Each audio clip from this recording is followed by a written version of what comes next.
राहत दी। सरकार ने छात्रवृत्ति और शुल्क प्रतिपूर्ति योजना के बजट को बढ़ाकर 2825 करोड़ कर दिया।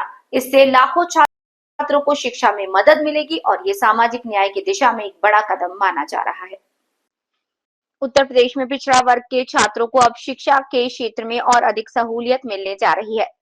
राज्य पिछड़ा वर्ग कल्याण और दिव्यांगजन सशक्तिकरण राज्य मंत्री नरेंद्र कश्यप ने बताया कि वर्ष 2024-25 में 30 लाख छात्र छात्राओं को कुल 2475 करोड़ रुपए की छात्रवृत्ति वितरित की गई। अब 2025-26 में इस राशि को बढ़ाकर 2825 करोड़ रुपए कर दिया गया है, जिससे और भी ज्यादा छात्रों को इस योजना का लाभ मिल सकेगा। मंत्री कश्यप ने कहा कि इसका उद्देश्य है बच्चों को बौद्धिक रूप से सशक्त बनाना और आर्थिक रूप से कमजोर वर्गों को शिक्षा से जोड़ना। उन्होंने दावा किया कि योगी सरकार के बीते 8 वर्षों में ओबीसी वर्ग के जीवन में सकारात्मक बदलाव देखने को मिला। ये फैसला सामाजिक न्याय और समान अवसर के दृष्टिकोण से एक अहम फैसला माना जा रहा है। उत्तर प्रदेश में योगी जी की सरकार बनने के बाद ओबीसी समाज के बच्चों को छात्रवृत्ति और शुल्क प्रतिपूर्ति देने में हमारी सरकार ने बड़ी सफलता हासिल की है। 2024-2025 में योगी सरकार में 30 लाख छात्र छात्राओं को 2475 करोड़ की धनराशि से छात्रवृत्ति वितरित करके बच्चों की बौद्धिक विकास का प्रबंध हमारी सरकार ने किया और 2025-2026 में इस धनराशि को बढ़ा के 2825 करोड़ किया गया। 200 करोड़ की धनराशि से ओबीसी बच्चों की शादियों का प्रबंध भी 1 लाख परिवारों को सहायता करने के लिए हमारे विभाग के माध्यम से किया जाता है। 35 करोड़ की धनराशि से CCC ओ लेवल का प्रशिक्षण दिला के ओबीसी बच्चों को रोजगार और नौकरियों से जोड़ने का काम हमारी सरकार करती है। उत्तर प्रदेश में लगभग 103 छात्रावास ओबीसी बच्चों को निःशुल्क उपलब्ध करा के उनकी सुख सुविधाओं को दिलाने का काम सरकार के माध्यम से किया जाता है। दिव्यांगजन विभाग की तरफ से 11,32,000 दिव्यांगजनों को हमने इस बार उनके भरण पोषण की राशि देने में सफलता प्राप्त की है। 1,000 रुपए प्रति माह के हिसाब से हम दिव्यांगजनों के जीवन को संचालित करने के लिए भरण पोषण की राशि जारी करते हैं। बचपन डे केयर सेंटर से लेकर समेकित संकेत विद्यालय और विश्वविद्यालयों के माध्यम से दिव्यांगजनों को शिक्षित करने का प्रयास भी हमारी सरकार के माध्यम से होता है। मोटराइज ट्राईसाइकिल्स और सहायक उपकरण के माध्यम से दिव्यांगजनों को हम हर तरह की सुविधा प्रदान करके सशक्त करने का प्रयास कर रहे हैं।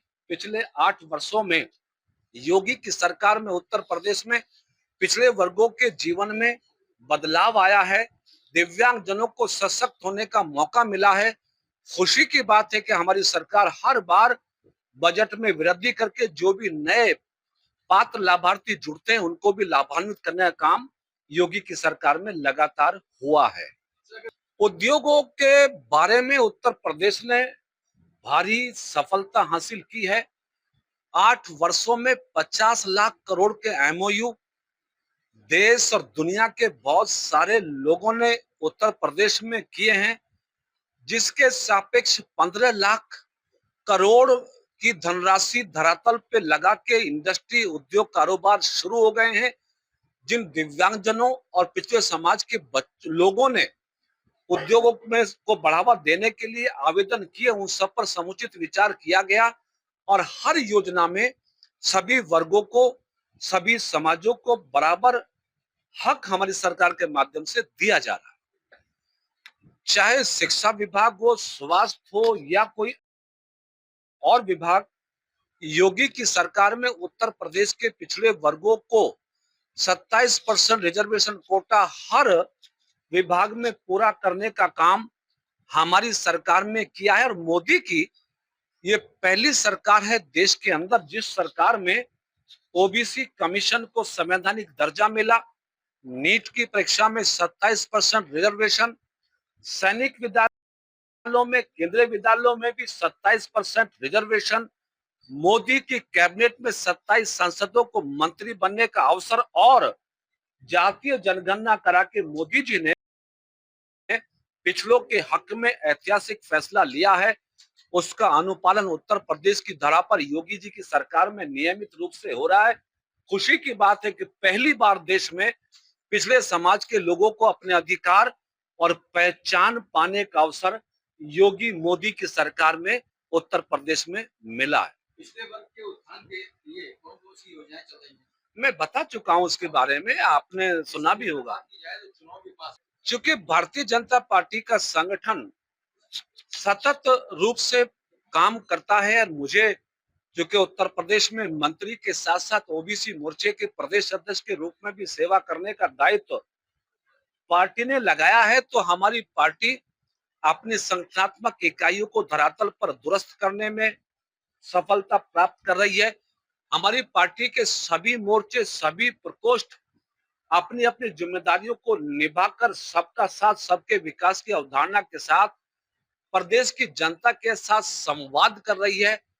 पार्टी के कार्यों और सरकार की उपलब्धियों से उत्तर प्रदेश के माहौल में आमूलचूल परिवर्तन नजर आ रहा है। हो सकता है 2027 में भारतीय जनता पार्टी यानी एनडीए को 2017 से भी बड़े बहुमत के साथ सरकार बनाने का मौका उत्तर प्रदेश की जनता फिर से देने वाली है। आने का उद्देश्य क्या था?